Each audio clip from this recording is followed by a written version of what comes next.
সুদে ঘুষের বিরুদ্ধে যখন কথা বলি, যখন আপনাদের ভালো না লাগে, তখন আপনারা আল্লাহর সাথে লাঠি ছুটা লয়ে গিয়ে যুদ্ধ করবেন। কারণ কথা তো আল্লাহ, কথা বলে ঠিক না বেঠিক? আমরা না হয়তো নকল করে বলতেছি আর কি, আল্লাহর লোকে দুশ্মনী করেন, তার সাথে লাঠি ছুটা লয়ে যান, একটু জিহাদ মিহাদ করেন, যুদ্ধ করেন। তাও যদি না পারেন, তাহলে যে জায়গায় সুদের কথা আছে কোরআন শরীফে, যে জায়গায় ঘুষের কথা আছে কোরআন শরীফের ওই পৃষ্ঠাটা ছিঁড়ে ফেলাই দেন। কারণ যখন কোরআন শরীফের পৃষ্ঠা ছিঁড়বার লাগে আসবেন, তখন আপনার ক্ষমতা, বাহাদুরি এগুলা থাকবে না। কোরআন শরীফের সাথে তো পারবেন না, বাহাদুরি করবেন শুধু মসজিদের খতিবের সাথে, ওয়াইজের সাথে শুধু বাহাদুরি করতে পারবেন, কিন্তু আল্লাহর সাথে বাহাদুরি করতে পারবেন? কোরআন শরীফে আছে সুদের কথা, দেখতে আপনি সিরা ফেলাই দিবেন, এটা আমার লাগে ভালো লাগে না, এটা আমার বিরুদ্ধে গেছে, সিরা ফেলাই দিবেন। পারবেন? আপনার দাঁত একটাও থাকবো, তাও যদি জনতা রাখবো আপনারে থাকবে না। আপনার সম্মান, আপনার ইজ্জত, আপনার টাকা পয়সা থাকবে না। সেই জায়গায় যদি আপনি বাহাদুরি করেন, বাহাদুরি করে আসে কাদের সাথে? উলামায়ে কেরাম, তারা তো নরমাল, বাইকরা দিলে আর কি করবো? এক মসজিদ থেকে আরেক মসজিদ পর্যন্ত যত ধরবো, সমস্যা নাই, আমরা তো ধরতেছি, না হয় কষ্ট করতেছি, কিন্তু আপনার ঈমান, আপনার আমল, আপনার আকীদা সব বিসর্জন দিয়েছেন, সব কষ্ট করে ইহুদিদের সাথে আপনি সম্পর্ক লাগাইছেন, অতএব আপনার ঈমানও নাই, আপনার আমলও নাই, দুনিয়াও নাই, আখিরাতও নাই, সব বরবাদ। কথা বলেন ঠিক না বেঠিক? এজন্য আল্লাহ পাক বললেন, কুল মান কানা আদুওয়ান লিজিবরিল ফাইন্নাহু নাযালাহু আলা কলবিকা বিইذনিল্লাহি মুসাদ্দিকান লিমা বাইনা ইয়াদাইহি ওয়া হুদাও ওয়া বুশরা লিল মুমিনিন। আল্লাহ তাআলা বলেন, শত্রুতা জিবরাইলের সাথে কইরা কোনো লাভ নাই, কারণ এই কোরআন আমি আল্লাহ তাআলা জিবরাইলের মাধ্যমে আপনার অন্তরের ভিতরে পৌঁছে দিয়েছি, মুসাদ্দিকান লিমা বাইনা ইয়াদাইহি, আর এটা পূর্ববর্তী কিতাবের জন্য সত্যায়নকারী। সুবহানাল্লাহ। যে কিতাব আপনার অন্তরে দিয়েছি, সেই কিতাব হচ্ছে পূর্ববর্তী যে কিতাব আমি আল্লাহ তাআলা দিয়েছি, কিতাব তাওরাত, জাবুর, ইনজিল, এই সমস্ত কিতাবের সত্যায়নকারী হচ্ছে আমি আল্লাহ তাআলা আপনাকে যে কোরআন দিয়েছি সেই কোরআন। সুবহানাল্লাহ। বাইনা ইয়াদাইহি ওয়া হুদাও ওয়া বুশরা লিল মুমিনিন, আর মুমিনদের জন্য এই কিতাবটাকে আমি আল্লাহ তাআলা হিদায়াত এবং সুসংবাদ হিসাবে আমি আল্লাহ দান করেছি। এই কিতাব হচ্ছে হিদায়াত এবং এই কিতাব হচ্ছে সুসংবাদ, কারণ এই কিতাব, এই পৃথিবীতে যত নবী আগমন করেছে, যত নবী যা কাজ করেছে, এই কিতাবের ভিতরে আল্লাহ তাআলা সব কিছু লিখে রেখেছেন। সুবহানাল্লাহ। এই কিতাবের মধ্যে তাওরাত আছে না নাই? এই কিতাবে ইনজিল আছে না নাই? এই কিতাবে জাবুর আছে না নাই? এই কিতাবে আল্লাহ তাআলা সব সংরক্ষণ করে রাখছেন। বলছেন, তোমরা তো নবী মানো না, তোমরা রাসূল মানো না। আলহামদুলিল্লাহ, মাশুকে হাকিকের দরবারে লাখো কোটি শুকরিয়া যে মহান মালিক বৃষ্টিকে অপেক্ষা করে পবিত্র জুমার দিন মসজিদে হাজির করেছেন। মালিকের কদমে সেজদা দেওয়ার মতো যে মহান মালিক সুস্থতা রেখে মালিকের ঘরে মেহমান হিসাবে কবুল করেছেন, সেই মাশুকে হাকিকের দরবারে মুসলমানের জবানে শুকরিয়া আদায় করি আলহামদুলিল্লাহ। মানুষের হায়াত বড় সীমিত, অল্প হায়াতের মধ্যে মানুষ তার ঈমান আমলকে যত্ন করে আখিরাতের জন্য প্রস্তুতি গ্রহণ করা, এটা হচ্ছে একজন ঈমানদার, যিনি জ্ঞানী, তার জন্য এই নেসেসি যথেষ্ট যে আল্লাহ তাআলা তাকে লম্বা হায়াত দেয় না, অল্প হায়াত দিয়েছেন। অল্প পরিমাণ হায়াতে আখিরাতের সামানা গোছানোর জন্য যে ব্যক্তি প্রস্তুতি গ্রহণ করে, রাসূল বলেন সে ব্যক্তিটা দুনিয়ার মধ্যে চালাক মানুষ। আর যারা দুনিয়াতে এইরকম চালাকি কইরা হায়াতি জিন্দেগি শেষ করতে পারবে, আল্লাহ তাআলা এই চতুর চালাক মানুষকে আল্লাহ তাআলার জান্নাতটা আল্লাহ তাআলা হাদিয়া দান করবেন। এই হায়াতের জীবনে আমাদের সবচেয়ে মূল ধনের নাম হচ্ছে ঈমান। ঈমানটা যদি মানুষের ঠিক থাকে তার সব ঠিক। ঈমান দুর্বল হয়ে গেলে বান্দার আমলও পরিপূর্ণ না। ঈমানের দুর্বলতা থাকলে আমল ত্রুটিপূর্ণ হয়ে যায়। এজন্য যার ঈমান বড় জোরদার, যার ঈমান বড় সবল, যার ঈমান বড় মজবুত, তার দুনিয়াও মজবুত, তার আখিরাতও মজবুত। এখন আমাদের এই হায়াতি জিন্দেগির, আমাদের ঈমান প্রতি সেকেন্ডে, প্রতি মিনিটে আমাদের ঈমান ভেঙে যাইতেছে। আমাদের ইমানের উপরে কোনো ভরসায় আমরা রাখতে পারি না। কেন? যে আমাদের ইমান কচু পাতার পানির মতো হয়ে গেছে। এই পানি জ্বরে আবার ঠাস করে পড়ে। এই হলো আমাদের ইমানের অবস্থা। তো প্রকৃত ইমানদার বলে কি জান দিয়ে দাও, বলে জান দিমো, ইমান দিমু না। বাড়িঘর ছেড়ে দাও, বলে বাড়িঘর ছেড়ে দেব, ইমান দিমু না। তো যুগে যুগে যেমন ওলামায়ে কেরাম, আম্বিয়া আলাইহিস সালাতু ওয়াস সালাম, হযরতে বুজুরগানে দ্বীন, তিনারা সকলেই ইমানের জন্য স্যাক্রিফাইস করছে। ইমানের জন্য স্যাক্রিফাইস করে তারা ইমানটাকে প্রাধান্য দিছে। যাক, বাড়ি গেলে যাবে যাক, বিবি চলে গেলে চলে যাক, সন্তান চলে গেলে সন্তান চলে যাক, সম্পদ চলে গেলে সম্পদ চলে যাক, ইমান চলে গেলে তো আর ইমান পাবো না যদি মইরা যায়। তো এই জন্য ইমানটাকে প্রাধান্য দিছে। আর আমাদের সমাজে এখন এই ইমানটা এত দুর্বল হয়েছে, এত দুর্বল হয়েছে যে মুসলমান জাতি মনেই করে না যে আমাদের একটা ইমান আছে।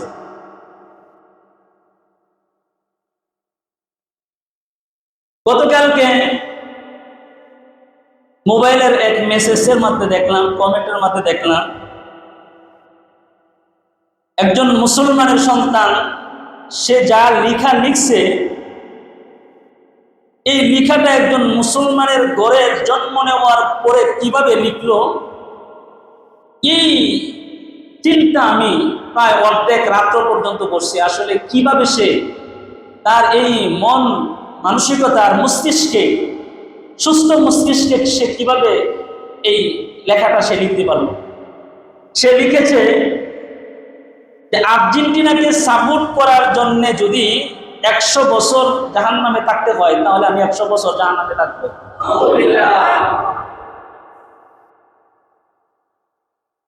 মুসলমানের ঘরের জন্ম হওয়ার পরে সে যদি এমন ধরনের বাক্য চয়ন করতে পারে, এমন ধরনের কথা যদি সে বলতে পারে, আপনাদের কাছে আমার প্রশ্ন, তার ইমান থাকে?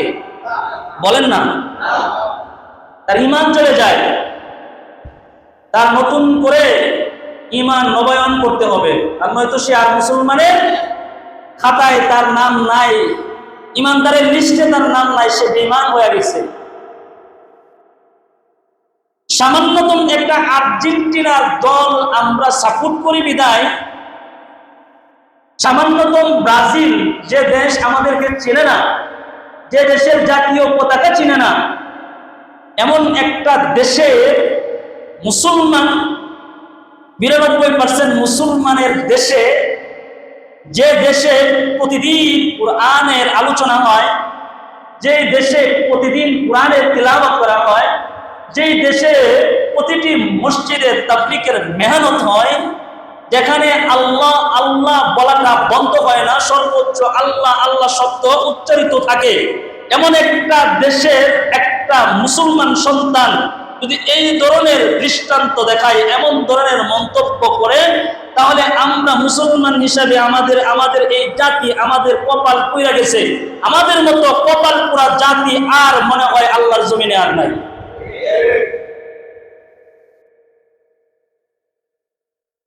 এই ব্যক্তিটা, তার যে মন্তব্যটা ছিল, এই মন্তব্যের কারণে তার ঈমান চলে গেছে। সে আবার নতুন করে কালিমা তার করতে হবে, আবার তার তওবা করতে হবে, প্রকাশ্যে তওবা করে আবার নতুন করে তার ঈমান নবায়ন করতে হবে। শুধু এটাই নয়, আমাদের এই নতুন বাংলাদেশ,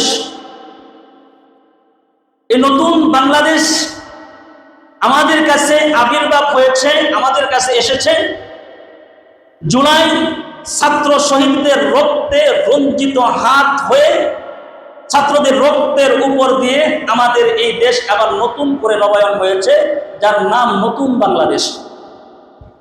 আমরা দেখেছি যারা পূর্ববর্তী যারা ছিল, তাদের যে মন্তব্য ছিল, তাদের যে বক্তব্যগুলো ছিল, এই বক্তব্যগুলো ছিল ইসলাম বিদ্বেষী। তারা যতটুকু চেষ্টা চালাইতে পারছে কিভাবে ইসলামের উপরে আক্রমণ করা যায়, উলামায়ে কেরামদের উপরে কিভাবে আক্রমণ করা যায়, এই চেষ্টা নিয়ে তারা মাঠে ময়দানে কাজ করছে। এবং তাদের কিছু বক্তব্য এখনো সোশ্যাল মিডিয়ায় পাশাপাশি করতেছে, এখনো মানুষের চোখে পড়ে। তো তাদের যে বক্তব্যগুলো ছিল, সেই বক্তব্যগুলো নতুন করে নতুন বাংলাদেশে নতুন দলের মানুষের কাছে আবারও নতুন নতুন কিছু কথা বের হইতেছে। একজন বিএনপির একজন নেতা, তার যে মন্তব্যটা ছিল, সে বক্তব্য দিছে যে জনাব তারেক রহমানের নাম নিলে ওযু করে নিতে হবে। আমরা আল্লাহর নাম কি ওযু করে নিই? জোরে বলেন না। আমরা তো আল্লাহর নামেই ওযু করে নিই না। তা ওরা কি মুসলমান না? তারা কি জানে না যে আল্লাহর প্রেমিক, আল্লাহর বান্দারা আল্লাহর নাম আমরা নিলে যে জায়গায় আমাদের ওযু লাগে না, একজন দেশনায়ক তারেক রহমানের নাম নিলে ওযু করা লাগবে, এমন ধরনের বক্তব্য যারা দেয়, আমার কাছ থেকে বক্তব্য হলো এটা যে যারা শুনে কিংবা তারেক রহমানের কাছে এই সমস্ত বক্তব্য পৌঁছে, আমার মনে হয় তাদের ব্যাপারে অ্যাকশন নেওয়া দরকার এবং দল থেকে এদেরকে বহিষ্কার করা দরকার। এ সমস্ত বক্তব্যের কারণে আস্তে আস্তে করে পরে নাস্তিক পয়দা হয়, মুরতাদ পয়দা হয়, আল্লাহ বিদ্বেষী তৈরি হয় এই সমস্ত বক্তব্যের কারণে। শুধু তাই নয়, এই তো গতকালকের আগের দিন আর্জেন্টিনার খেলা হইল, সেখানে এক ছাত্রদল নেতা তার বক্তব্য দিল কি? তার বক্তব্য হচ্ছে মুসা মেসি রূপে ফিরে এসেছে। তার তো ঈমান চলে গেছে, যখন সে বলছে ঈমান চলে গেছে। কিন্তু আমি এই কথাটা বাসাইলাম কেন, আপনারা মনে হয় বুঝতে পারতেছেন এই কথাটা কেন উঠাইলাম। এটা আমার আলোচনার বিষয় নয়, কথাটা এই জন্য উঠাইছি, যে ব্যক্তি মেসিকে মুসার সাথে তুলনা করে যে বক্তব্যটা দিয়েছে, তার পাশে যে আরো যুবক ছেলেরা ছিল তারাও বলে ঠিক, যে বক্তব্য দিছে তারও ঈমান গেছে, যারা পাশে থেকে ঠিক বলছে এদেরও ঈমান চলে গেছে। এই ইসরায়েল, ইহুদি, এরা হচ্ছে মুসলমানদের চূড়ান্ত দুশমন, চূড়ান্ত শত্রু, চূড়ান্ত দুশমন। মুসলমানের জানের দুশমন হচ্ছে ইহুদিবাদীরা। আর সেই ইহুদিবাদীদেরকে নিয়ে মুসলমান বলে যদি যাওয়ার লাগে তাদেরকে সাপোর্ট করে, তাহলে 100 বছর জাহান্নামে থাকবো। আর মুসা মেসি রূপে ফিরে এসেছে, এ ধরনের বক্তব্য যারা দেয়, এদের যারা গার্ডিয়ান আছে, এদেরকে যারা লালিত পালিত করে, এদের বিরুদ্ধে যদি অ্যাকশন না নেওয়া হয়, তাহলে তাওহীদি জনতা মাঠে নামবে। বিচার যদি করতে হয়, আল্লাহ বিদ্বেষীদের বিচার করা হবে। বিচার যদি করতে হয়, এই বিচারের জন্য মুসলমান যদি তার গায়ের রক্ত যদি তার জড়াইতে হয়, মুসলমান তার গায়ের রক্ত দিবে, কিন্তু ঈমান দিবে না। ঈমানকে টিকে রাখার জন্য সর্বদা উলামায়ে কেরাম, সর্বদা বাংলাদেশের জনগণ তা স্থাপিত থাকবে। এই ইহুদি মুসলমানদের চূড়ান্ত দুশমন, এই দুশমনদেরকে সাপোর্ট করতেছে। এই দুশমনদের গেঞ্জি গায়ে দিয়ে মসজিদে নামাজ পড়তে আসে। তুমি কি মুহাম্মদুর রাসূলুল্লাহ পোশাক তুমি চিনো না? তুমি কি আকাবির দেওবন্দের পোশাক তুমি চিনো না? উলামায়ে কেরাম কি পোশাক পরে তুমি কি দেখো না? তুমি কেমন করে একজন ইহুদি খ্রিস্টানদের কালচার তুমি অবলম্বন করো, তাদের জার্সি তুমি গায়ে দাও? তোমার তো লজ্জা থাকা উচিত। কখনো কোনোদিন কোন ইহুদিদেরকে দেখেছো নবীর কোন সুন্নাত পড়তে? তাদেরকে কি দেখেছো কোনোদিন জুব্বা পড়তে? কোনোদিন তাদেরকে দেখেছো কোরআন পড়তে? তুমি দেখো নাই।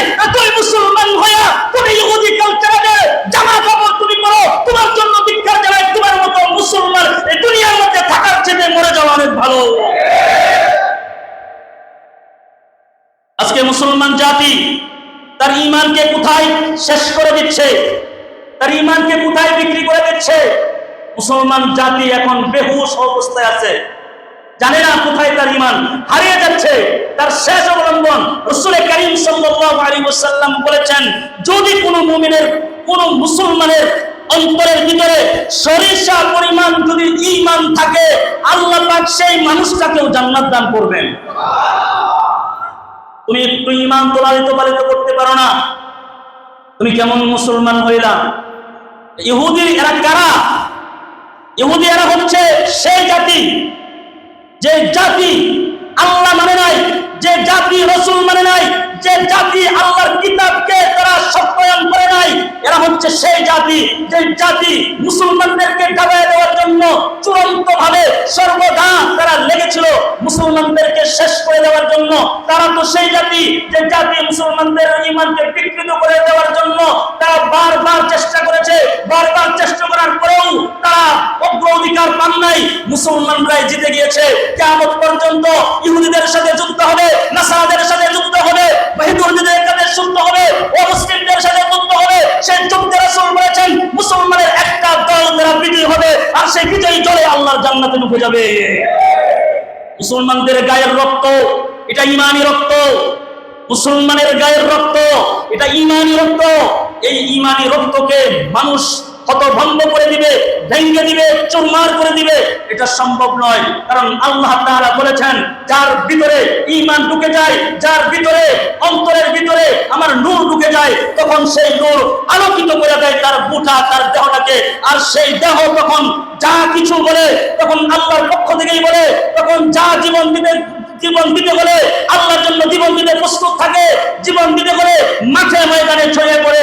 তারপরেও বলে এই রক্ত আল্লাহর জন্য, যতদিন হায়াত থাকবে ততদিন এই রক্ত আল্লাহর জন্যই দান করব।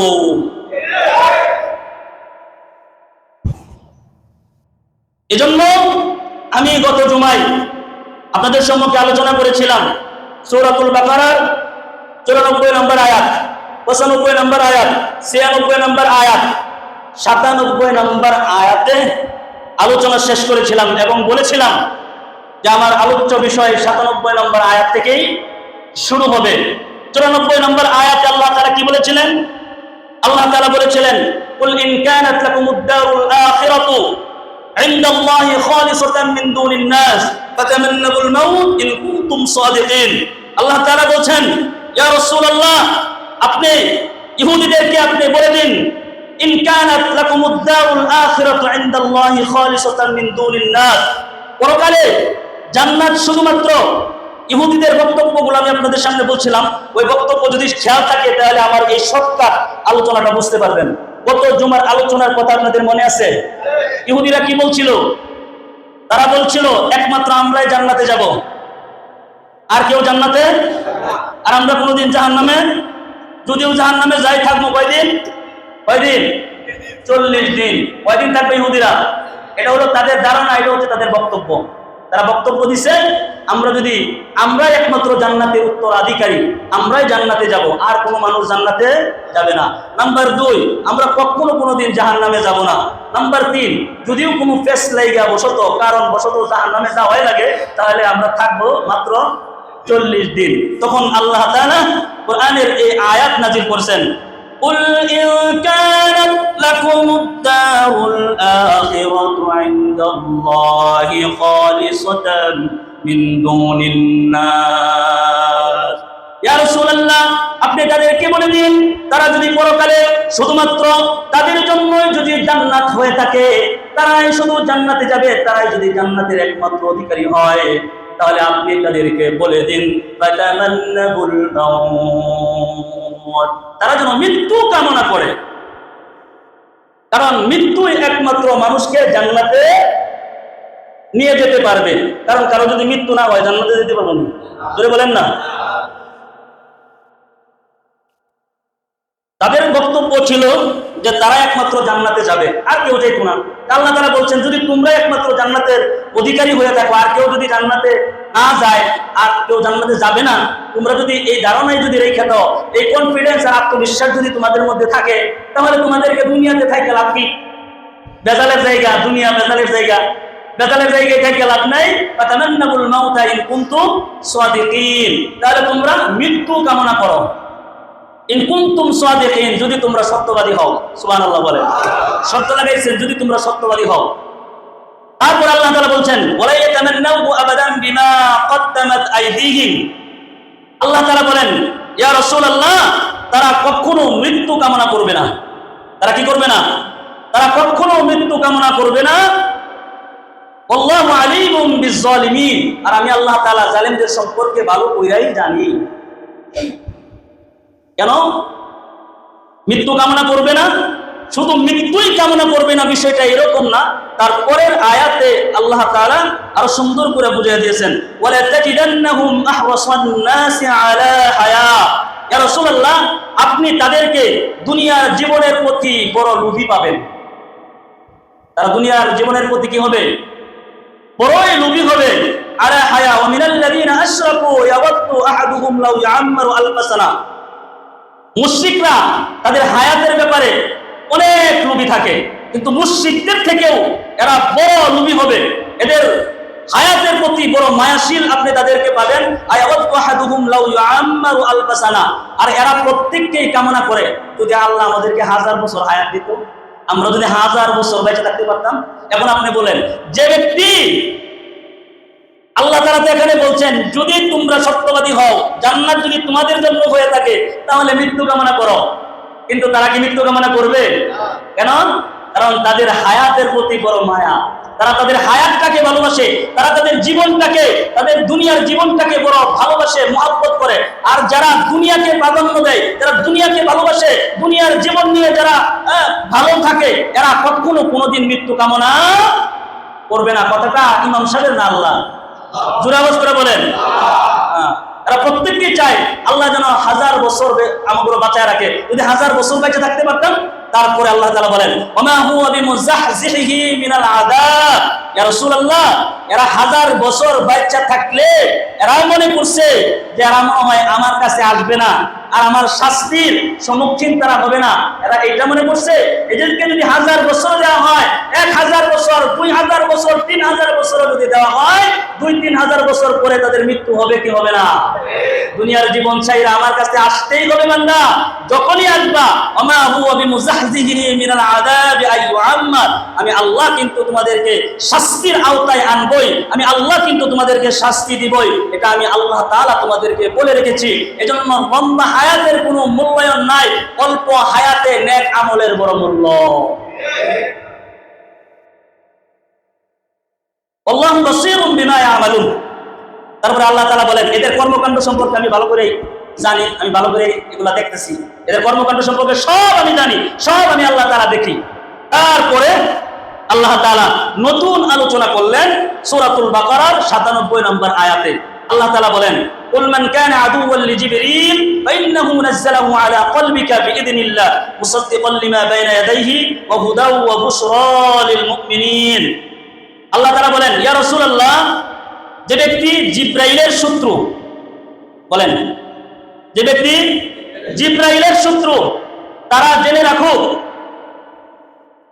ফাইন্নাহু নাযালাহু আলা কলবিকা বিইذনিল্লাহ, তাদেরকে আপনি ভালো করে জানিয়ে দেন যারা জিবরাইলের শত্রু, জিবরাইলকে শত্রু মনে করে, তাদেরকে আপনি জানিয়ে দেন যে জিবরাইল সে আল্লাহর আদেশে আপনার উপরে ওহী নাজিল করেন। সুবহানাল্লাহ, আপনার অন্তরে ওহী নাজিল করে দিয়ে যান জিবরাইল।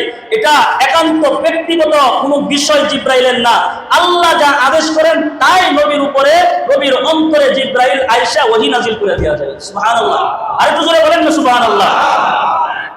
এখন এই আয়াত সম্পর্কে আমরা একটু সুন্দরভাবে আলোচনা করার চেষ্টা করব, আপনারা একটু ভালো করে শুনবেন। এখানে বলা হয়েছে যে ব্যক্তি জিবরাইলের শত্রু। এখন জিবরাইলের সাথে তারা দুশমনি কেন পোষণ করে? তাফসীরের কিতাবের মধ্যে আছে ইবনে সুরিয়া, ইহুদিদের সর্দার, তিনি তার দলবল নিয়ে মুহাম্মদুর রাসূলুল্লাহ সাল্লাল্লাহু আলাইহি ওয়াসাল্লামের দরবারে আগমন করলেন, আসলেন। আসার পরে বিশ্বনবী মুহাম্মদুর রাসূলুল্লাহ সাল্লাল্লাহু আলাইহি ওয়াসাল্লামকে এসে বললেন ইয়া মুহাম্মদ, বলেন সাল্লাল্লাহু আলাইহি ওয়াসাল্লাম। তারা বলছেন ইয়া মুহাম্মদ, আমরা কি বলবো? সাল্লাল্লাহু আলাইহি ওয়াসাল্লাম। এসে বলে ইয়া মুহাম্মদ, আবুল কাসিম আমরা আপনাকে 3টা প্রশ্ন করব। এই 3টা প্রশ্নের জবাব যদি আপনি দিতে পারেন তাহলে আমাদের ইহুদি ধর্ম ছেড়ে আপনার কাছে কালিমা পড়ে মুসলমান হয়ে যাবে। এই আয়াত নাজিলের প্রেক্ষাপটটা একটু ভালো করে বুঝবেন। এর প্রেক্ষাপট আরেকটা দিয়েছিলাম, হযরত ওমর রাদিয়াল্লাহু তাআলা আনহু গিয়েছিলাম সেই ইহুদিদের মাদ্রাসায় খেলাছে। আরে তফসির যদি না বুঝেন তাহলে তফসির করে কোনো মজা নাই। তফসির বুঝতে হবে। গত জুমার তফসির যদি বুঝেন তাহলে এই জুমার তফসির বুঝতে সহজ হবে। এখন যদি ঘটনায় এমন করে বানাইতে তাই হুজুর ঘটনা একটা কয়ে গেছে, খুব ভালো লাগছে আজকা, তফসির তো বোঝা লাগবো, ঠিক না বেঠে? ইহুদিদের মাদ্রাসায় গিয়েছিলেন, সেখানে তাদের সাথে কথোপকথন হয়েছিল এবং তাদেরকে জিজ্ঞেস করছিল জিব্রাইলকে তোমরা চিনো? তারা বলছিলেন হ্যাঁ আমরা তো জিব্রাইলকে চিনি, জিব্রাইল হচ্ছে আমাদের জানের শত্রু। নাউজুবিল্লাহ বলেন। বলছে জিব্রাইল কোথায় থাকে জানো? কি করে? তো জানি, জিব্রাইল আল্লাহ তাআলার আরশে আজিমের ডান পাশে থাকেন এবং মিকাইল আল্লাহ পাকের বাম পাশে থাকে। সুবহানাল্লাহ কইতেন না? আচ্ছা ওদিকে যাবো না। ইহুদিদের সরদার ইবনে সুরিয়া বিশ্বনবী মুহাম্মদ রাসূলুল্লাহ সাল্লাল্লাহু আলাইহি ওয়াসাল্লামের দরবারে অনেক ইহুদি সর্দারদেরকে নিয়ে নবীজির দরবারে আসলেন। আসার পরে বললেন, ইয়া মুহাম্মদ, আমি আপনাকে 3টা প্রশ্ন করব। এই 3টা প্রশ্নের জবাব যদি আপনি দিতে পারেন তাহলে আমরা সজ্ঞানে স্বেচ্ছায় আমাদের ইহুদি ধর্ম ছেড়ে আপনার কালিমা গ্রহণ করিব, অর্থাৎ আপনার কাছে মুসলমান হয়ে যাব। আপনাকে 3টা প্রশ্ন করব। আল্লাহর নবী সাল্লাল্লাহু আলাইহি সাল্লাম বললেন, ঠিক আছে, তোমরা তোমাদের 3টা প্রশ্ন করো। আল্লাহর নবীকে 1 নম্বর প্রশ্ন করলেন। ইবনে সুরিয়া বললেন, ইয়া মুহাম্মদ, 1 নম্বর প্রশ্ন, এই পৃথিবীর জমিনে একজন নবী আগমন করেছিলেন যে নবীর নাম হযরত ইয়াকুব আলাইহিস সালাতু ওয়াস সালাম। এই হযরত ইয়াকুব আলাইহিস সালাতু ওয়াস সালাম তিনি তিনার নিজের উপরে কিছু জিনিসকে তিনি হারাম করেছিলেন। সেই কি জিনিসগুলো হারাম করেছিলেন এবং কেন হারাম করেছিলেন যদি আপনি বলতে পারেন তাহলে আপনি কালিমা পড়ে মুসলমান হয়ে যাব। 2 নম্বর প্রশ্ন বললেন, পুরুষের বীর্য কেমন, মহিলাদের বীর্য কেমন, ছেলে সন্তান কখন জন্ম হয় আর মেয়ে সন্তান কখন জন্ম হয়। আপনি এই প্রশ্নের জবাব দিতে পারেন তাহলে আমরা আপনার কাছে কালিমা পড়ে মুসলমান হয়ে যাব। 3 নম্বর প্রশ্ন করলেন, শেষ নবীর বৈশিষ্ট্য কি এবং তিনার কাছে যিনি ওহী নিয়ে আসেন তিনার নাম কি? আল্লাহু আকবার বলেন। যে 3টা প্রশ্ন নবীজিকে করেছেন, এই 3টা প্রশ্ন শুধু তাওরাতের মধ্যে উত্তর ছিল, আমাদের মুসলমানরা কেউ জানতো না। সুবহানাল্লাহ বলেন। এই 3টা প্রশ্নের জবাব মুসলমানেরা জানতো না। এই একমাত্র ইহুদি ধর্মের যারা ছিল এই 3টা প্রশ্নের জবাব শুধু তারাই জানতো। এজন্য নবীজিকে প্রশ্ন করলেন, আপনি যদি এই 3টা প্রশ্নের জবাব যদি দিতে পারেন তাহলে আপনার কাছে কালিমা পড়ে মুসলমান হয়ে যাব। আপনি বলেন এই 3টা প্রশ্নের জবাব আপনি আমাদেরকে দেন। আল্লাহর নবী বিশ্বনবী মুহাম্মদ রাসূলুল্লাহ সাল্লাল্লাহু আলাইহি ওয়াসাল্লাম তিনি বললেন, এই পৃথিবীর জমিনের মধ্যে একজন নবীর আগমন হয়েছিল, তিনার নাম হযরত ইয়াকুব আলাইহিস সালাতু ওয়াস সালাম। তিনার একটি রোগ হয়েছিল, সেই রোগের নাম হচ্ছে ইরকুন নিসা। রোগের নাম কি বলেন? ইরকুন নিসা রোগ হয়েছিল। এই ইরকুন নিসা রোগটা কেমন? যেমন আমাদের সমাজে অনেকের পাইলস রোগ হয়, পাইলস রোগের মতো এই রোগটার নাম হচ্ছে ইরকুন নিসা। হযরত ইয়াকুব আলাইহিস সালাতু ওয়াস সালামের এই রোগ ছিল। এই রোগ থাকার পরে ইয়াকুব আলাইহিস সালাতু ওয়াস সালামের পছন্দের কিছু খাবার ছিল। হযরত ইয়াকুব আলাইহিস সালাতু ওয়াস সালাম তিনি উটের দুধ পছন্দ করতেন, তিনি উটের গোশত পছন্দ করতেন, তিনি উটের চর্বি বড় পছন্দ করতেন। এই রোগ যখন তার হয়েছে তখন আল্লাহ তাআলাকে ডাক দিয়ে বলে, হে আল্লাহ, আপনি যদি আমাকে এই রোগ থেকে যদি আপনি আমাকে মুক্ত করেন, এই রোগটা যদি আপনি আমাকে ভালো করে দেন তাহলে আমার পছন্দের খাবার উটের দুধ, উটের গোশত, উটের চর্বি এগুলো আমি জিন্দেগিতে আর কোনোদিন ভক্ষণ করব না।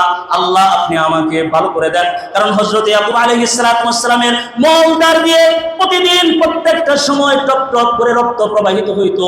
এই কষ্টের কারণে তিনি আল্লাহ তাআলার কাছে দোয়া করলেন, আল্লাহ আপনি যদি আমাকে ভালো করে দেন তাহলে আমি আপনার এই যে আমার পছন্দের খাবারগুলো উটের গোশত, উটের দুধ, চর্বি এগুলো আমি আর খাবো না, এগুলো ছেড়ে দিব।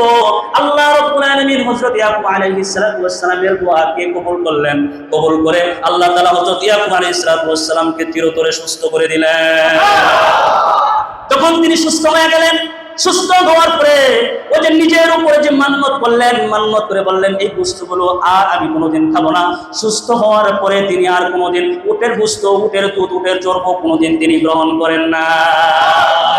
আল্লাহ রাসূল বললেন, আমি যে জবাব দিয়েছি, বলো তোমাদের তাওরাত যে কিতাব হয়েছে সত্য করে বলো। বলে হ্যাঁ, আপনি যে প্রশ্নের জবাব দিয়েছেন আপনার প্রশ্নের জবাব সঠিক হয়েছে। দ্বিতীয় নম্বর প্রশ্ন করলেন, পুরুষের বীর্য কেমন, মহিলাদের বীর্য কেমন? আল্লাহ নবী আলাইহিস সালাতু ওয়াস সালাম বলেন, পুরুষের বীর্য হচ্ছে ঘন, দেখতে সাদা, আর মহিলাদের বীর্য হচ্ছে পাতলা, হলদে বরণের। সুবহানাল্লাহ। আল্লাহ নবী বীর্যের বর্ণনা দিলেন। তারপরে নবীজি বললেন যে ছেলে সন্তান কখন হয়, মেয়ে সন্তান কখন হয়?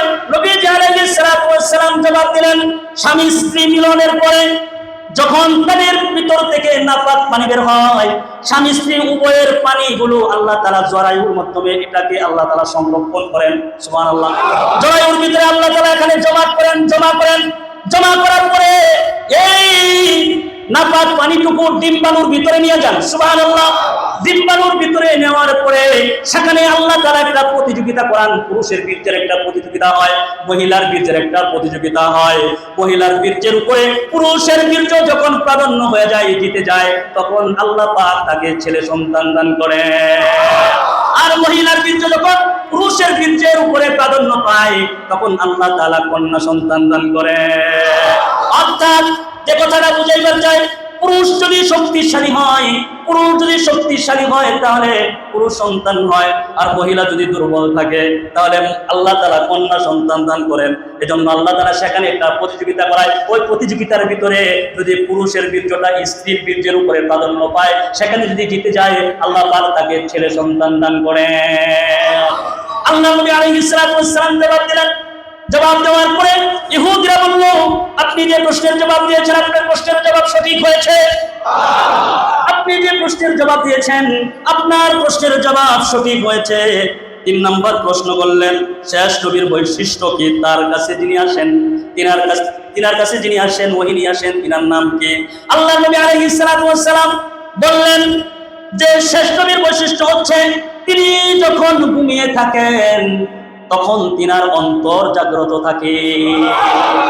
নবীজি আমাদের, তিনি যদি ঘুমায়ও থাকেন আর ঘুমন্ত অবস্থায় যদি নবীজি কোনো স্বপ্ন দেখেন, তাও বাস্তবে ওহী। সুবহানাল্লাহ। তারপরেও বাস্তবিতে ওহী হয়ে যায়। এজন্য আল্লাহ রাসূল বললেন, শ্রেষ্ঠ নবীর বৈশিষ্ট্য হচ্ছে তিনি যখন ঘুমিয়ে থাকেন তিনার চক্ষু ঘুমায়, তিনার অন্তর ঘুমায় না, তিনার অন্তর জাগ্রত থাকে। আর যখন স্বপ্নে যখন তিনি কিছু দেখেন তখন এটা ওহী হয়ে যায়। আর এই ওহী নিয়ে যিনি আসেন তিনার নাম হচ্ছে হযরত জিবরাইল। যিনি ওহী নিয়ে আসেন তিনার নাম হচ্ছে হযরত জিবরাইল। এখন ইহুদিরা বলে, এতক্ষণ পর্যন্ত আপনি আমাদের প্রশ্নের যে জবাবগুলো দিয়েছেন সব ঠিক আছে,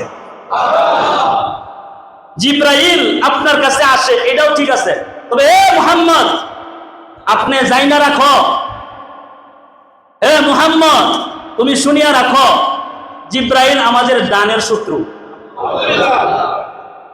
যেহেতু জিবরাইল তোমার কাছে ওহী নিয়ে আসে, অতএব আমরা জিবরাইলকেও মানি না, তোমারও মানি না। তারা জিবরাইলকে কেন মানে না? তারা জিবরাইলকে মানে না কারণ জিবরাইল তাদের গোপন তত্ত্ব যা আছে সব ফাঁস করে দেয়। সুবহানাল্লাহ। জিবরাইল কঠোর শাস্তি এবং আযাবের বিধান নিয়ে আসে। বলে যদি জিবরাইল না আইসা হযরত মিকাইল যদি ওহী নিয়ে আসতো তাহলে আমরা মিকাইলও মানতাম, আমরাও নবী হিসাবে মানতাম। নাউজুবিল্লাহ বলে। মিকাইলকে কেন মানে? ওই মিকাইল হচ্ছে আমাদের বন্ধু। মিকাইল আমাদের জন্য রহমত নিয়ে আসে, বৃষ্টি নিয়ে আসে, রিজিক নিয়ে আসে। আর জিবরাইল সে আমাদের জন্য কঠিন আযাব, শাস্তি নিয়ে আসে এবং আমাদের গোপন তত্ত্ব মানুষের কাছে ফাঁস করে দেয়। এজন্য আমরা জিবরাইলও মানি না, আপনারাও মানে না।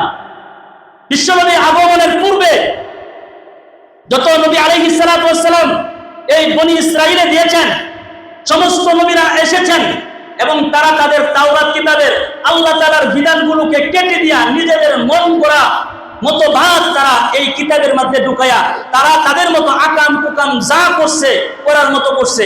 যখনই জিবরাইলকে আল্লাহ তাআলা পাঠায়া দিছে, যখনই কথা গোপন তত্ত্ব ফাঁস হয়ে গেছে, তখনই জিবরাইলের সাথে তাদের দুশ্মনী শুরু হয়ে গেছে। যে আমাদের গোপন তত্ত্ব এতদিন আমরা ভালো ছিলাম, ভালো খাইতাম, ভালোভাবে চলতাম, নিজের মন গড়া কিতাব আমরা মানুষকে শোনাইতাম, জিবরাইল এসে আমাদের সব গোপন তত্ত্ব ফাঁস করে দিছে। অতএব আমরা জিবরাইলকে মানি না, আর জিবরাইল আমাদের জানের শত্রু। নাউজুবিল্লাহ বলেন। জিব্রাইল কি নিয়ে আসেন? ওহী নিয়ে আসেন, কোরআন নিয়ে আসে। এই জন্য জিব্রাইল তারা মানে না। জিব্রাইল যে ওহী নিয়ে আসেন, কোরআন নিয়ে আসেন, এটা কি জিব্রাইলের নিজের কোরআন নাকি আল্লাহর পক্ষ থেকে নিয়ে আসে? আল্লাহর পক্ষ থেকে নিয়ে আসেন। আপনারাও বলবেন আলহামদুলিল্লাহ আমাদের মসজিদের ইমাম সাহেব বড় বালা, হুজুরে বড় মহব্বত করি, হুজুর আমগুল লাগে দোয়া করুন, হুজুর অনেক বালা মানুষ, আপনি কইন। কিন্তু যখন এই মিম্বার থেকে কইরাম বাবা আপনি লোনে টাকা দিয়া বাড়ি করছেন, এটা ইসলামী শরীয়তের পরিপন্থী, এটা হারাম, জায়েজ নাই। যখন বলবো বা সুদ খাও কিলা, ঘুষ খাও কিলা, যখনই এই কথা আমরা শুরু করে দিব তখন বলবো হুজুরটা খুব ভালো আছেন, কিন্তু হুজুর এখন তার কথার যে এই ভাবসাব আগের ভঙ্গিতে নাই, হুজুর এটা অন্যরকম হয়ে গেছে, এই হুজুরের দরকার নাই, নতুন কোনো হুজুর আনো, নতুন কিছু আলোচনা করো। কথা বলে ঠিক না বেটে? এখন আমি কোরআনের আয়াতের আলোচনা করলাম, কোরআনের ভিতরে সুদের আলোচনা আছে, ঘুষের আলোচনা আছে, আছে না নাই? হারাম বিষয় সম্পর্কে আলোচনা আছে। এখন আমি যতদিন পর্যন্ত সুদ বিষয়ে কিছু বলি নাই, ঘুষ বিষয়ে কিছু বলি নাই, আমি যখন দুর্নীতির বিষয়ে যখন কিছু বলি নাই, তখন হুজুর আমাদের অনেক পছন্দের হুজুর। যখনই আমি এগুলোর বিরুদ্ধে কথা বলি তখন আমার চাইতে খারাপ হুজুর আর একটাও নাই। কথা বলেন ঠিক না বেটে? কিন্তু এই আয়াত থেকে আপনি বুঝবেন, তারা বলতেছে জিব্রাইল আমাদের শত্রু। আল্লাহ তাআলা বলেন কুল মান কানা আদুওয়াল লিজিবরিল, হে রাসূল, ইয়া রাসূলুল্লাহ আপনি সেই ইহুদিদেরকে জানায় দিন, তাদেরকে আপনি বলে দিন ইন আদুওয়াল লিজিবরিল, যারা জিব্রাইলের সাথে শত্রুতা পোষণ করে, যারা জিব্রাইলকে দুশমন মনে করে, তাদেরকে বলে দিন জিব্রাইলের সাথে শত্রুতা পোষণ করে কোনো লাভ নাই। কারণ জিব্রাইল তার নিজের বানানো ধর্ম নিয়ে আসে না, নিজের বানানো কিতাব নিয়ে আসে না। আমি আল্লাহ তাআলা যা পাঠায় জিব্রাইল তাই নিয়ে আসে, আপনার দরবারে আসে। সুবহানাল্লাহ। এখন আমিও আপনাদের সামনে আল্লাহর কোরআনের কথা বলতেছি, এগুলোকে আমি বানায় নিয়ে আইছি জায়গায়, জোরে বলেন না। এটা কার কথাগুলো বলতেছি? আল্লাহর কথা বলতেছি। আল্লাহর কথা বলার কারণে তখন আপনারা বইলা দেন হুজুরের ব্যবসাব বালানা, গতিমতি বালানা, কথার সাইজ ধরন বালানা, হুজুর এখন আর এটা দরকার নাই, তাড়াতাড়ি পরিবর্তন কর। এ সমস্ত ভাবে যারা উলামায়ে কেরামদেরকে এই জাতি থেকে বিচ্ছিন্ন করে, মসজিদ থেকে বিচ্ছিন্ন করে, সত্য কথা থেকে বিচ্ছিন্ন করে যারা উলামায়ে কেরামদেরকে বিদায় করে দেয়, এরা ইহুদি জাতিদের চাইতে নিকৃষ্টতম আরো বড় জাতি। কারণ ইহুদিরা তো জিব্রাইলের সাথে দুশমনি করছে, আর আমাদের এই জাতি আলেমদের সাথে দুশমনি করে। ওয়াজের প্যান্ডেলে কথা বলি, হুজুর একটা কথা বলেন না, কোরআন হাদিস থেকে বলেন। কোরআন হাদিসের কথাই তো বলতেছে, হুজুর সত্য কথা বলছে, প্যান্ডেল থেকে ওনারে উঠাইয়া দিছে। আর ওই জাতি তো জিব্রাইলকে লাগুত পায় নাই। ওই জাতি যদি জিব্রাইলকে পাইতো তাহলে জিব্রাইলের সাথেও এরা ডাইরেক্টলি মারামারি কাটাকাটি করতো। কথা বলেন ঠিক না বেটে? আর ওই জাতি যদি রাসূলকে পাইতো, রাসূলের সাথে এরা যদি রাসূলকে কাছাকাছি পাইতো, রাসূলের সাথেও দুশমনি করতো। আমাদের এই জাতি যদি নবী পাইতো, নবীর সাথেও দুশমনি করতো। কথা বলা ঠিক না বেটে? এই জাতি নবী পাইলেও নবীর সাথেও দুশমনি করতো, বলতো আমরা মানি না, আমরা কি থাকুন, এগুলো একটাও আমরা মানি না। উলামায়ে কেরামদেরকে যেহেতু কোরআনের জন্য, কোরআনের হক প্রচার করার জন্য তার সাথে শত্রুতা করেন, তাকে বের করে দেন। সেই জাতি যদি নবী পাইতো, সেই নবীকে বাই করে দিত না, এতগুলো গ্যারান্টি। এজন্য আল্লাহ বলছেন হে রাসূল তাদেরকে বলেন জিব্রাইলের সাথে দুশমনির শত্রুতা করে কোনো লাভ নাই। কারণ আমি আল্লাহ নিজে ওহী দিয়া আপনার অন্তরে জিব্রাইলকে পাঠায়া দেয় ওহী নাযিল করার জন্য। সুবহানাল্লাহ। এখন আপনার কাছে আমার প্রশ্ন হলো, আপনারা কখনো কোনো উলামায়ে কেরামদের সাথে হক কথা বলার কারণে শত্রুতা রাখেন না, দুশমনি রাখেন না? ভাই আপনারা আমাদের সাথে দুশমনি করবেন না, সুন্দর একটা ফয়সালা দিয়ে দিন। যদি আপনার যদি এই সমস্ত কথা সুদে ঘুষের বিরুদ্ধে যখন কথা বলি, যখন আপনাদের ভালো না লাগে, তখন আপনারা আল্লাহর সাথে লাঠি ছুটা লয়ে গিয়ে যুদ্ধ করবেন। কারণ কথা তো আল্লাহ, কথা বলে ঠিক না বেঠিক? আমরা না হয়তো নকল করে বলতেছি আর কি, আল্লাহর লোকে দুশমনি করেন, তার সাথে লাঠি ছুটা লয়ে যান, একটু জিহাদ মিহাদ করেন, যুদ্ধ করেন। তাও যদি না পারেন, তাহলে যে জায়গায় সুদের কথা আছে কোরআন শরীফে, যে জায়গায় ঘুষের কথা আছে কোরআন শরীফের ওই পৃষ্ঠাটা ছিঁড়ে ফেলায় দেন। কারণ যখন কোরআন শরীফের পৃষ্ঠা ছিঁড়বার লেগে আসবেন, তখন আপনার ক্ষমতা, বাহাদুরি এগুলা থাকবে না। কোরআন শরীফের সাথে তো পারবেন না। বাহাদুরি করবেন শুধু মসজিদের খতিবের সাথে, ওয়াজের সাথেই শুধু বাহাদুরি করতে পারবেন, কিন্তু আল্লাহর সাথে বাহাদুরি করতে পারবেন? কোরআন শরীফে আছে সুদের কথা, দেখতে আপনি সিরা ফেলাই দিবেন, এটা আমার লাগে ভালো লাগে না, এটা আমার বিরুদ্ধে গেছে, সিরা ফেলাই দিব। পারবেন? আপনার দাঁত একটাও থাকবো, তাওহীদি জনতা রাখবো আপনারে? থাকবে না। আপনার সম্মান, আপনার ইজ্জত, আপনার টাকা পয়সা থাকবে না। সেই জায়গায় যদি আপনি বাহাদুরি করেন, বাহাদুরি করে আসে কাদের সাথে? উলামায়ে কেরাম, তারা তো নরমাল, বাইক করে দিলে আর কি করবো? এক মসজিদ থেকে আরেক মসজিদ পর্যন্ত যত ধরবো, সমস্যা নাই, আমরা তো ধরতেছি, না হয় কষ্ট করতেছি, কিন্তু আপনার ঈমান, আপনার আমল, আপনার আকীদা সব বিসর্জন দিয়েছেন, সব কষ্ট করে ইহুদিদের সাথে আপনি সম্পর্ক লাগাইছেন, অতএব আপনার ঈমানও নাই, আপনার আমলও নাই, দুনিয়াও নাই, আখিরাতও নাই, সব বরবাদ। কথা বলেন ঠিক না বেঠিক?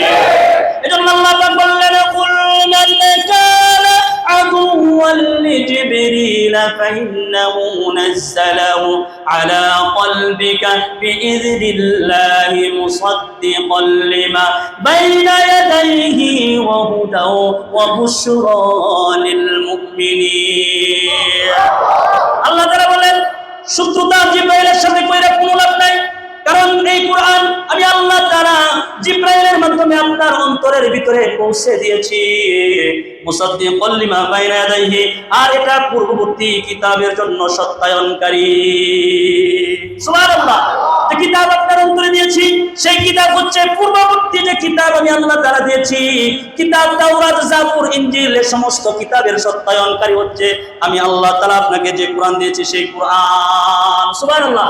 বাইনা ইয়াদাইহি ওয়া হুদাও ওয়া বুশরা লিল মুমিনিন, আর মুমিনদের জন্য এই কিতাবটাকে আমি আল্লাহ তাআলা হিদায়াত এবং সুসংবাদ হিসাবে আমি আল্লাহ দান করেছি। এই কিতাব হচ্ছে হিদায়াত এবং এই কিতাব হচ্ছে সুসংবাদ, কারণ এই কিতাব, এই পৃথিবীতে যত নবী আগমন করেছে, যত নবী যা কাজ করেছে, এই কিতাবের ভিতরে আল্লাহ তাআলা সব কিছু লিখে রেখেছেন। সুবহানাল্লাহ। এই কিতাবের মধ্যে তাওরাত আছে না নাই? এই কিতাবে ইনজিল আছে না নাই? এই কিতাবে জাবুর আছে না নাই? এই কিতাবে আল্লাহ তাআলা সব সংরক্ষণ করে রাখছেন। বলছেন, তোমরা তো নবী মানো না, তোমরা রাসূল মানো না, অথচ আমি যে কিতাব দিয়েছি ওই কিতাবের মধ্যে তোমাদের তাওরাতের সত্যায়নকারী হিসাবে এই কোরআন আমি নাযিল করেছি। সুবহানাল্লাহ। তোমাদের তাওরাতের সত্যায়নকারী এই কিতাব, অথচ তোমরা মানতে চাও না। তারপরে আল্লাহ তাআলা বলেন, মান কানা আদুওয়ান লিল্লাহি ওয়া মালাইকাতিহি ওয়া রুসুলিহি ওয়া জিবরিলা ওয়া মিকালা ফাইন্নাল্লাহা আদুওউন লিল কাফিরিন। আল্লাহ রাব্বুল আলামিন বলেন, মান কানা আদুওয়ান লিল্লাহ, যে নাকি আল্লাহর দুশমন, আল্লাহর শত্রু, ওয়া মালাইকাতিহি, যে নাকি ফেরেশতার দুশমন, ওয়া রাসূলিহি, যে নাকি ফেরেশতার রাসূলের শত্রু, ওয়া জিবরিল, আর যে নাকি জিবরাইলের শত্রু, ওয়া মিকাইল, এবং যে নাকি মিকাইলের শত্রু, ফাইন্নাল্লাহা আদুউল লিল কাফিরিন। তোমরা জেনে রাখো, আমি আল্লাহ তাআলা বলতেছি না, আমি আল্লাহ হচ্ছে কাফেরের শত্রু। আল্লাহু আকবার বলেন। আল্লাহ তাআলা স্পষ্ট বার্তা দিয়ে দিলেন, যারা আল্লাহর দুশমন, যারা রাসূলের দুশমন, যারা ফেরেশতার দুশমন, জিবরাইলের দুশমন, মিকাইলের দুশমন, আল্লাহ বলছেন আমি হচ্ছি কাফেরের দুশমন। সুবহানাল্লাহ। কাফেরদের শত্রু আমি আল্লাহ, তাদেরকে আপনি জানায় দেন, তাদেরকে আপনি বুঝায় দেন। আল্লাহ যে জাতির সাথে শত্রুতা পোষণ করলো, যে জাতিকে আল্লাহ তাআলা দুশমন ভাবে আখ্যাই দিল, সেই জাতিকে মুসলমানরা এখন বন্ধু রূপে মেনে নিয়েছে। এই জাতি তো মন্দা আবর্জনার ভিতরে ডুবাডুবি করতেছে। এই জাতি কোন দিন উঠবে জানি না, তবে এই জাতি যদি এরকম ভাবে পচা গন্ধা পানির মধ্যে ডুবতে থাকে, তাহলে এই জাতি মরবে তো জাহান্নামে যাবে, ঈমান যাবে, আমল যাবে, দুনিয়া যাবে, পরকাল যাবে। এজন্য এই জাতিকে বলবো, যে জাতির বিষয়ে আল্লাহ বলছেন ইহুদি জাতি আমার দুশমন, ইহুদি জাতি আমার শত্রু, সেই ইহুদি জাতিকে যারা বন্ধু মনে করবে, রাসূল বলছে মান তাশাব্বাহা বিকওমিন ফাহুয়া মিনহু, যে জাতির সাথে সাদৃশ্য অবলম্বন করবে সেই জাতিতেই তারা চলমান থাকবে, সেই জাতি জাহান্নামে গেলে সেই জাতির সাথে তারা জাহান্নামে যাবে। আল্লাহু আকবার।